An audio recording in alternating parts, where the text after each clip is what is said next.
Have we been looking at the wrong calendar to see God's timeline? When we look at the Jewish calendar, do current events become more clear? Today I have Mark Biltz joining me on the show to share some incredible information about how the Jewish calendar influences our economy and so much more. For access to today's entire show, become a subscriber at endtimes.com for only $7 a month. And also want to remind you of my new book, Look Up. It's available now, and just visit the link below to purchase it. I'm Jimmy Evans. Welcome to the Tipping Point Show.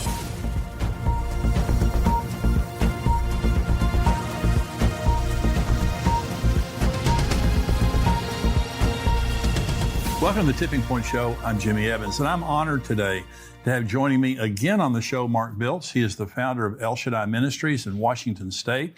He's a best-selling author of many books, including Blood Moons, which brought incredible revelation to the church about the world in the end times.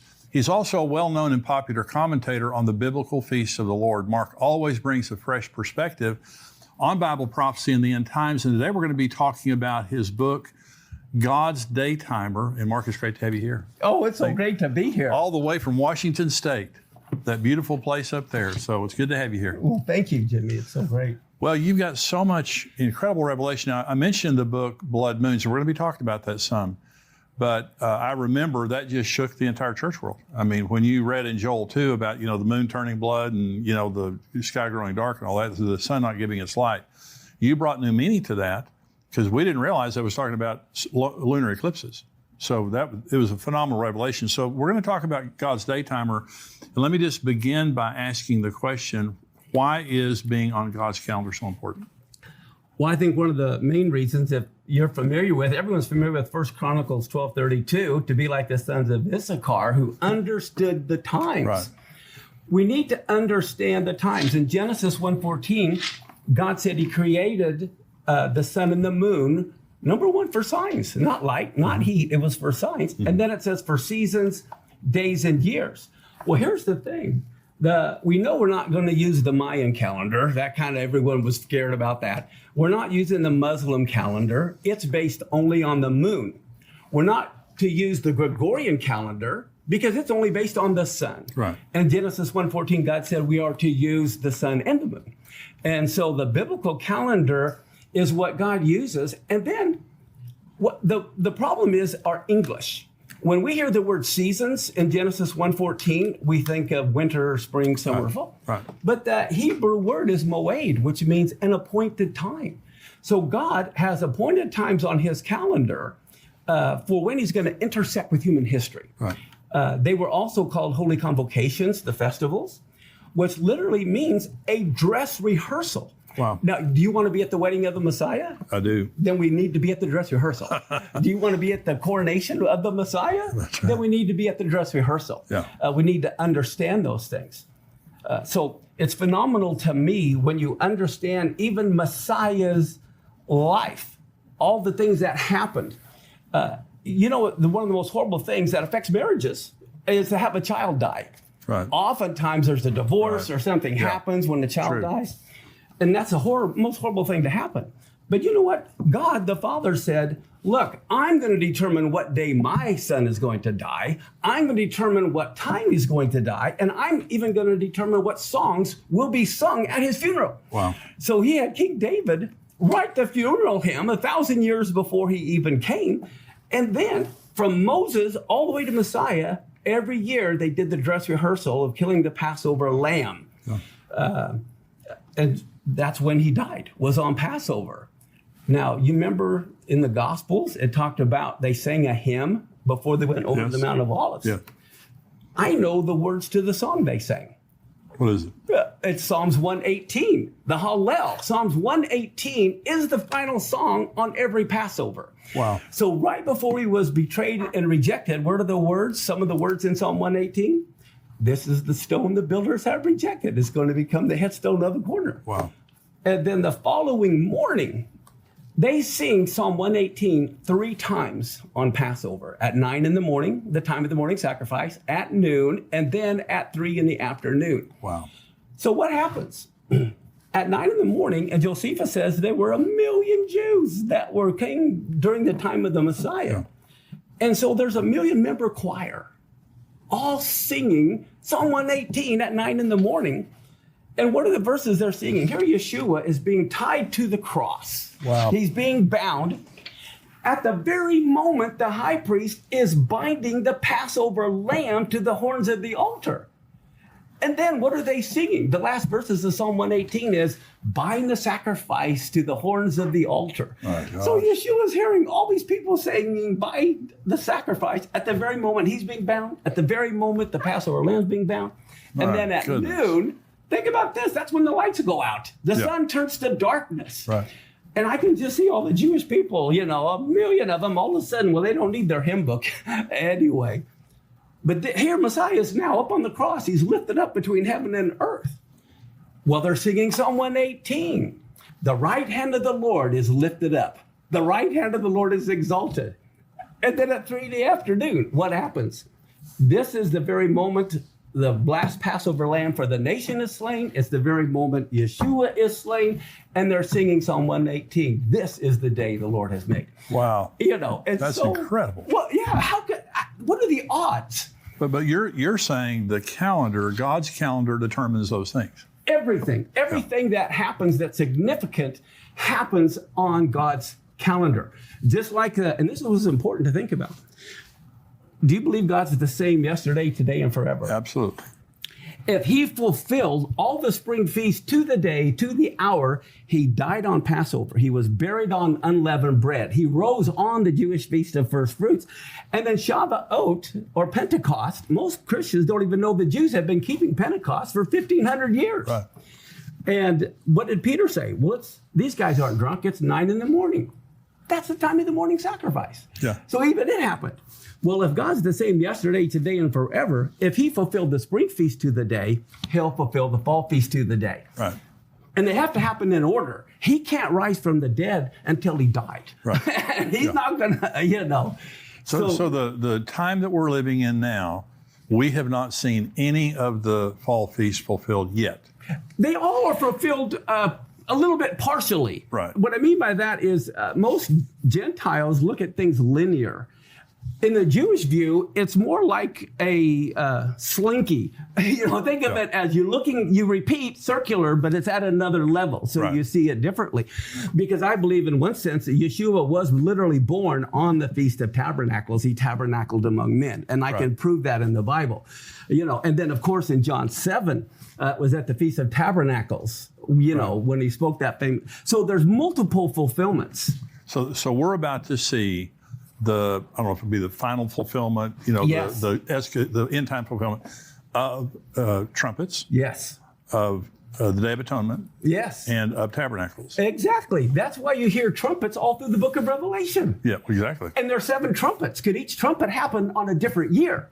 Oh, wow. I mean, we have to look at things not just a one-time fulfillment, but every year it could be when one of the trumpets are blown. Wow. So let's talk about the Feast of Trumpets for just a minute. So you believe, I know that I've heard you say before, you believe that the fulfillment of that will be the rapture. I believe there will be multiple fulfillments because also at the very end, the trumpet will be blown.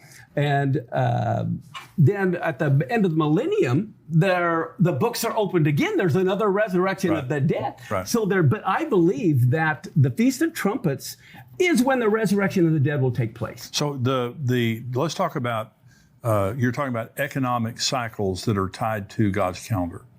Definitely. And some people focus on the Shemitah year, but actually what's more important is the first year of the next Shemitah cycle. Right. And you look at all of the stock market crashes over the last 20, 30 years, they all begin at the end of the Shemitah and the beginning of the new cycle. Right. So this would be, now we're living in right now a Shemitah year. Is that correct? The Jubilee year. Jubilee year. Last year was the Shemitah year. And this is Jubilee year. This is the Jubilee year. And what do you think is significant about that? This is huge. When you look at gears, separate gears that are all moving, this last Rosh Hashanah, all the gears lined up. It was the first year of a new Shemitah cycle. Okay, and that is the Feast of Trumpets. Right. Well, then Yom Kippur is when you declare the year of Jubilee. And so Yom Kippur was fulfilled, with the year of Jubilee being proclaimed. Then Tabernacles, every 7 years, you read in Deuteronomy, I believe 29, is the Hakel. Now, the Hakel is when the king of Israel's responsibility was to gather all of his people together to hear the law being read. So here you have a new Shemitah cycle, trumpets being fulfilled in one sense, it's a new 7-year cycle. Right. Yom Kippur being fulfilled, it's the year of Jubilee, the Hakel. And then the events that have been happening, we're supposed to know the time and seasons. Right.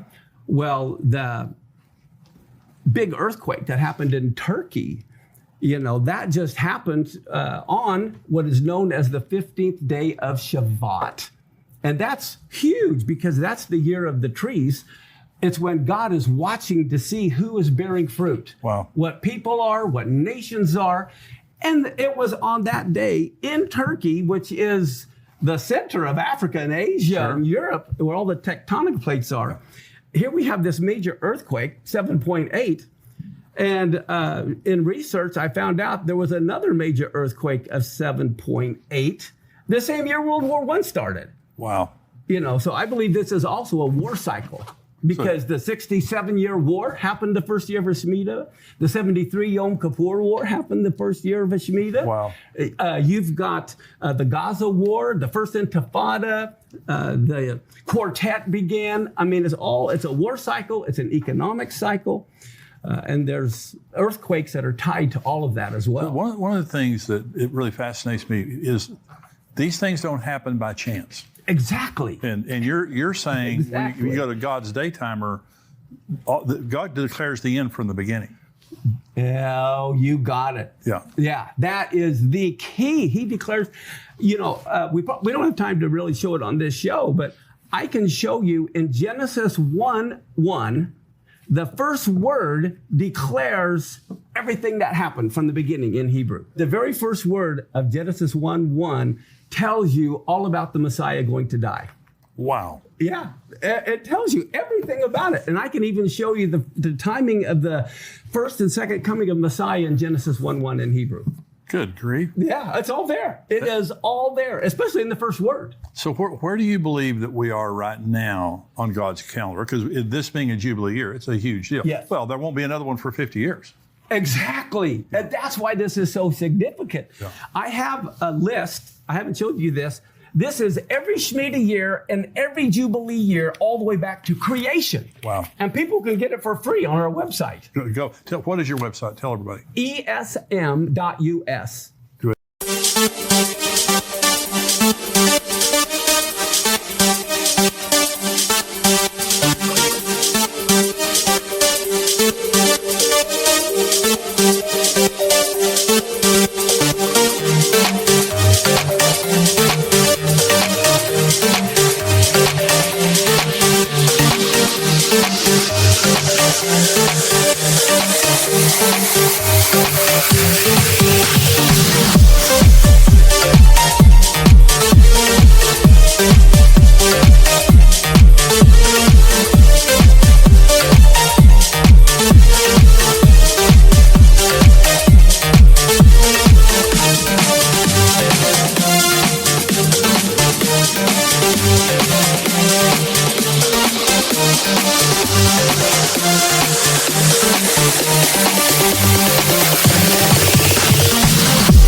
We have so much stuff free. You just go to where it says resources, go to handouts, and you can go down to the letter S, Shemitah year.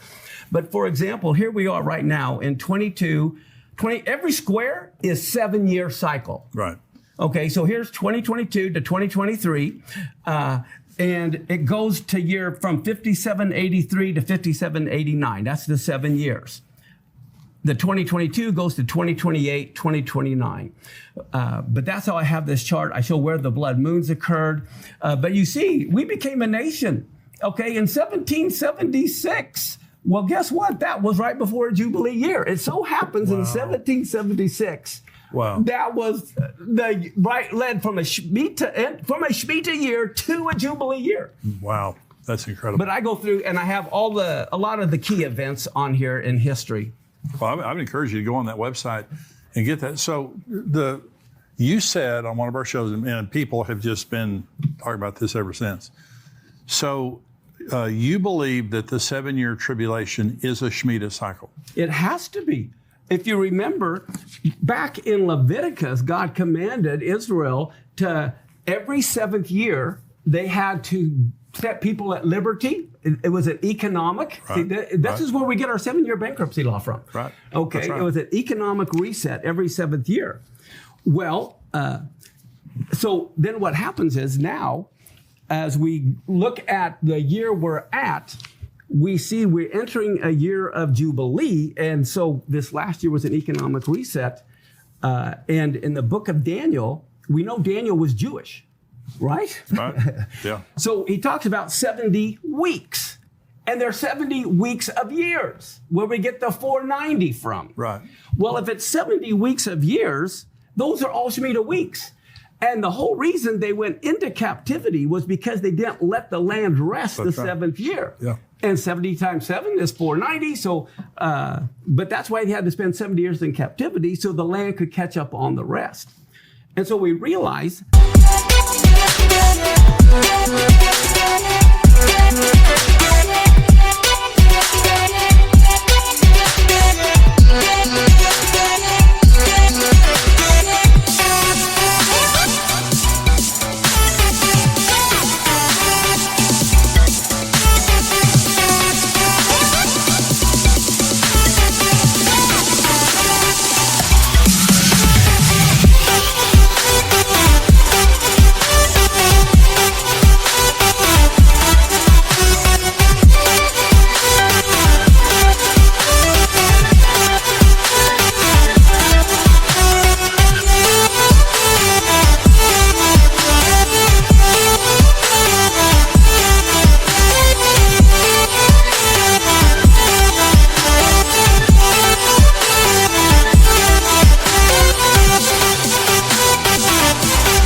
is a Shemitah week.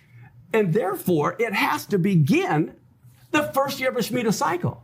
And we are right now in the first year of a Shemitah cycle. So I believe if the tribulation doesn't start this year, it can't start for 7 more years, which also gives us a relief. After this year, we know we got 6 more years of work to do. Right. We have much more from Mark's interview, including what he is seeing in the current birth pains that are happening in the world and connections between earthquakes and the rapture. To become a subscriber, visit endtimes.com and join us for only $7 a month. Along with the rest of today's interview, you'll get access to all of our End Times articles, shows, and teaching. Join us at endtimes.com today.